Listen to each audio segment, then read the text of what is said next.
Assalamualaikum warahmatullahi wabarakatuh. Perkenalkan, nama saya Naurani Serina, NIM 0536932448 dari Prodi Manajemen Fakultas Ekonomi dan Bisnis UPBJJ UT Jember. Di video ini saya akan menjelaskan proses lahirnya Pancasila dalam rangka memenuhi tugas 1 mata kuliah Pancasila. Pancasila sebagai dasar negara tidak lahir secara instan. Ia melalui proses perumusan yang panjang dan penuh kebijaksanaan. Dalam video singkat ini, kita akan menjelajahi 3 babak utama kelahiran Pancasila, dimulai dari PPKI, Piagam Jakarta, dan PBKI. Simak videonya ya. Perjalanan dimulai dengan dibentuknya PPUPKI pada tanggal 29 April 1945 oleh Jepang. Tugas utamanya adalah mempersiapkan dasar-dasar bagi Indonesia merdeka. Sidang pertamanya pada tanggal 29 Mei sampai 1 Juni 1945 menjadi momen yang sangat penting. Disinilah para pendiri bangsa seperti Mr. Muhammad Yamin, Profesor Dr. Supomo, dan Insinyur Soekarno menyampaikan gagasan mereka tentang dasar negara. Puncaknya adalah pidato Insinyur Soekarno pada tanggal 1 Juni 1945. Dalam pidato inilah, untuk pertama kalinya, istilah Pancasila dikemukakan sebagai nama dasar negara. Beliau mengusulkan 5 sila yang menjadi cikal bakal Pancasila kita.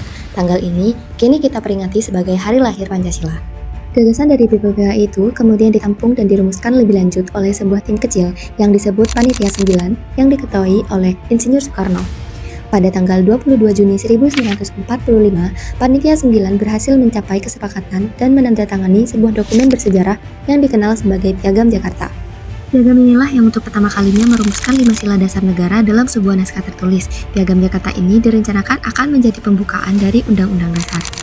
Setelah proklamasi kemerdekaan pada tanggal 17 Agustus 1945, tongkat estafet perjuangan beralih ke PPKI. Badan inilah yang bertugas menyempurnakan dan mengesahkan segala hal mengenai negara baru tersebut. Dalam sidang PPKI pada tanggal 18 Agustus 1945, PPKI mengambil keputusan-keputusan paling fundamental bagi Republik Indonesia. Terdapat 2 keputusan utama yang terkait dengan Pancasila. Yang pertama, mengesahkan Undang-Undang Dasar 1945 yang di dalam pembukaannya termuat rumusan Pancasila. Dan yang kedua, menetapkan rumusan final Pancasila seperti yang tercantum dalam pembukaan UUD 1945 itu. Nah, sekarang apa saja sih nilai dan pelajaran berharga dari proses tersebut? Yang pertama yaitu, proses ini mencerminkan nilai persatuan Indonesia atau sila ketiga. Para pendiri bangsa rela berkorban dan berkompromi untuk kepentingan yang lebih besar, yaitu menjaga keutuhan bangsa. Yang kedua, ini adalah contoh nyata dari musyawarah untuk mufakat atau sila keempat. Mereka menyelesaikan perbedaan melalui diskusi yang bijaksana, bukan dengan saling memaksakan kehendak. Di era media sosial yang penuh dengan perdebatan dan polarisasi, nilai-nilai ini justru sangat relevan bagi kita generasi muda.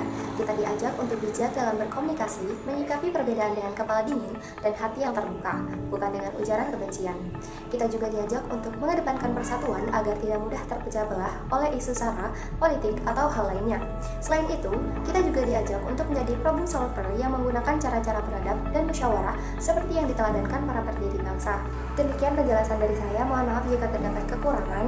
Wabillahi taufiq wal hidayah. Wassalamualaikum warahmatullahi wabarakatuh. Sampai jumpa.